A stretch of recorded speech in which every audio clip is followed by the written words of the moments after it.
হাজালে মজলি আসসালামু আলাইকুম ভাইরা। আমরা সবাই নিজেকে পণ্ডিত ভাবি যে আমরা কারোর কাছে যেতে চাই না। শিক্ষা অর্জন এটা আমরা করতে চাই না। কোরআন হাদিসে শিক্ষা, যে শিক্ষা অর্জন করলে আমি আল্লাহ তাআলার নৈকট্য অর্জন করতে পারবো, যে শিক্ষা অর্জন করলে আল্লাহ রাসূলের দিদার মিলবে, যে শিক্ষা অর্জন করলে পরকালে আমি মুক্তি পাবো, এই ধরনের শিক্ষা আমরা অর্জন করতে চাই না। আমরা বর্তমান ক্ষেত্রে শিক্ষা অর্জন করতে চাই কি নিজের স্বার্থের জন্যে। বাড়ি গাড়ি করব, ভালো নারী পাবো, গাড়ি বাড়ি করব, অর্থ সম্পদ হবে এবং কি করে আমার নিজেকে উন্নতি করতে পারবো, এই ধরনের মন মানসিকতা নিয়ে আমরা শিক্ষা অর্জন করে থাকি। অর্থাৎ এই শিক্ষা আমাদের দুনিয়ার জন্য, পরকালের জন্য নয়।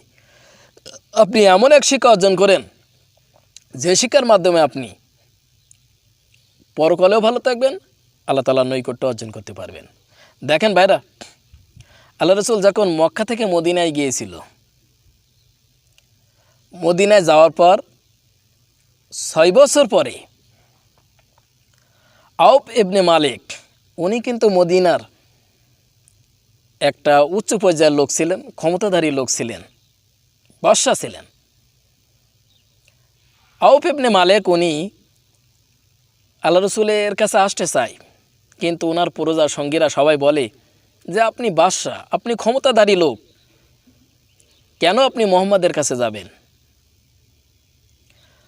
মক্কা থেকে কোথা থেকে একজন লোক এসেছে নবী দাবি করে, তার কাছে গেলে আপনার সমস্যা হবে, অতএব আপনি আল্লাহ রাসূলের কাছে যাবেন না। এভাবে তারা বিভিন্ন ধরনের বাধা সৃষ্টি করে বারবার। যখন 6 বছর পূর্ণ হয়ে গেল, আল্লাহ রাসূল মদিনায় অবস্থান করছে, ওই সময় এক রাতে আউফ ইবনে মালিক উনি খবর দেখলেন যে আল্লাহ রাসূল বলছে যে আউফ ইবনে মালিক, তুমি কেন আমার দিদারে আসো না, কেন আমার পাশে আসো না? আমি এই 6 বছর এইখানে আসি, কেন তুমি আমার পাশে আসলে না? ওনার ঘুম ভেঙে গেলেন, আউফ ইবনে মালিকের ঘুম ভেঙে গেলেন। তড়িঘড়ি করে যে অবস্থায় ছিল ওই অবস্থায় উনি বাড়ি থেকে রওনা দিলেন, কারোর সাথে কথা বললেন না, সোজা আল্লাহ রাসূলের বাড়িতে চলে আসলেন। অর্থাৎ মদিনায় যখন আল্লাহ রাসূল ছিল, যেখানে অবস্থান করেছিল, ওইখানে উনি চলে আসলেন। এসে আল্লাহ রাসূলের দরজা নাড়া দিলেন। আল্লাহ রাসূল বললেন যে আউফ ইবনে মালিক, তুমি এসেছো? বললেন যে হ্যাঁ ইয়া রাসূলুল্লাহ, আমি এসেছি। বললেন যে ইয়া রাসূলুল্লাহ, আমি খবরে দেখলাম যে আপনি আমাকে ডাকতেছেন। ইয়া রাসূলুল্লাহ, আমি সেই দিন কি নিয়ত করেছিলাম যে আপনি যখন সর্বপ্রথম এসে মদিনায় আসলেন, আপনার হাতে হাত দিয়ে আমি কলেমা পড়ি। আমি সেই দিন কি আপনার প্রতি আমার বিশ্বাস ছিল, কিন্তু আমি বিভিন্ন বাধা কারণে আসতে পারি নাই, বিভিন্ন কারণবশত হয়তো আপনার কাছে আসতে পারি নাই। ইয়া রাসূলুল্লাহ, আমি আপনাকে বিশ্বাস করি, মানি আপনি যে প্রকৃত আল্লাহ তাআলার নবী। ইয়া রাসূলুল্লাহ, আপনি আমাকে কালিমা পড়িয়ে দেন, মুসলমান বানিয়ে দেন। আল্লাহ রাসূলের দিকে উনি বারবার তাকিয়েছিলেন। আল্লাহ রাসূল বলল, তুমি বসো, সমস্যা নাই। বলতে ইয়া রাসূলুল্লাহ, আমার অনেক দেরি হয়ে গেছে, কিন্তু আমি মন থেকে আপনাকে ভালোবাসি, আপনাকে আমি বিশ্বাস করি। আল্লাহ রাসূল ওনাকে কালিমা পড়িয়ে দিলেন, মুসলমান বানিয়ে দিলেন, আর বললেন তুমি সর্বদা আল্লাহ তাআলার প্রতি বিশ্বাস রাখবে, আল্লাহ তাআলার জিকির করবে, তওবা ইস্তেগফার করবে। তোমার পরে বিপদ আসবে, তুমি আল্লাহ তাআলার রাস্তায় থাকলে আল্লাহ তাআলা তাকে পরীক্ষা করে। তুমি যদি আল্লাহ তাআলার রাস্তায় থাকতে পারো, তাহলে তোমার জীবন হয়ে যাবে ধন্য। আমি তোমার জন্য দোয়া করলাম, আল্লাহ তাআলার জন্য তোমাকে রহম করে। আউফ ইবনে মালিক উনি বাড়িতে চলে গেলেন। ওনার স্ত্রী জিজ্ঞাসা করলেন যে তুমি কোথায় গিয়েছিলে? বললেন আমি মুহাম্মাদের কাছে গিয়েছিলাম। ওনার স্ত্রী জিজ্ঞাসা করলেন যে তুমি মুহাম্মাদকে বিশ্বাস করো? বলেন যে এমন একজন লোক, তার চেহারা দিক তাকালে ক্ষুধা মিটে যায়, এই নবীর প্রতি যদি ঈমান আনি তাহলে আমার সমস্যাটা কি? এভাবে বললেন। ওনার স্ত্রী আর রাগারান্বিত করলেন না। আউফ ইবনে মালিকের যেসব লোকজন ছিল তারা সবাই ওনার স্ত্রীকে এসে বললেন যে তোমার স্বামী মুহাম্মাদের ধর্ম গ্রহণ করেছে, বাপ দাদাদের ধর্ম ত্যাগ করে, চলো আমরা তাকে আঘাত করি, তুমিও থাকবে আমাদের সাথে। আউফ ইবনে মালিকের স্ত্রী বলেন আমার স্বামীকে আঘাত করবে আমাকে সাথে নিয়ে? এটা ইম্পসিবল, সম্ভব নয়, আমিও আজ থেকে মুহাম্মাদের ধর্ম গ্রহণ করলাম। এক পর্যায়ে ওনার স্ত্রীও আল্লাহ রাসূলের কাছে এসে ইসলাম ধর্ম গ্রহণ করলেন। আউফ ইবনে মালিকের একটা সন্তান ছিল, তার নাম হচ্ছে সালেম। লোকজন সবাই তার কাছে চলে গেল যে সালেম, তোমার পিতা এবং মাতা ইসলাম ধর্ম গ্রহণ করেছে, আমাদের পৈতৃক ধর্ম বাপদাদার ধর্ম ত্যাগ করি, তুমি নেতৃত্ব দেবে, চলো আমরা সবাই তোমার পিতামাতাকে আঘাত করি। আউফ ইবনে মালিকের আঘাত করার জন্য তারা সবাই আসতেছে। ওনার সন্তান বললেন যে আমার পিতামাতার বিরুদ্ধে তো আমি যাব, আমার পিতামাতাকে আমি আঘাত করব, যাও আমি আজ থেকে মোহাম্মদের ধর্ম গ্রহণ করলাম। একসময় উনি আল্লাহ রসুলের কাছে এসে ইসলাম ধর্ম গ্রহণ করেছিলেন। লম্বা কাহিনী ভাই।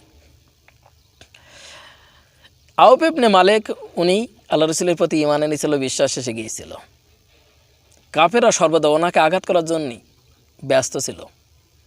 একসময় আউফ ইবনে মালিক ওনার সন্তানকে বললেন যে খোকা, তুমি বাজার থেকে কিছু জিনিস নিয়ে এসো। আউফ ইবনে মালিকের সন্তান সালেম উনি বাজারে চলে গেলেন। ফেরার পথে কাফেরেরা ডাকাতেরা তাকে চোখ বেঁধে মরুভূমিতে নিয়ে চলে গেল। বিশাল বড় একটি গর্ত করলো, গর্তর ভিতরে তাকে আটকায় ফেলল, চোখ খুলে দিল, বিভিন্ন জায়গায় তার সেগল তালা বেঁধে দিল, তাকে আটকালো। কিছুক্ষণ পরে নামাজের সময় হয়ে গেল।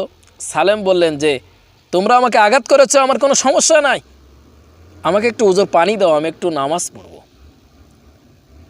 সেসব কাফেরেরা বলেছিল তুমি যদি আল্লাহ তাআলাকে এতই ভালোবাসো, আল্লাহ তাআলাকে এতই মানো, তাহলে তোমার খোদাকে ডাকো না, সেই তোমাকে পানি দেখ।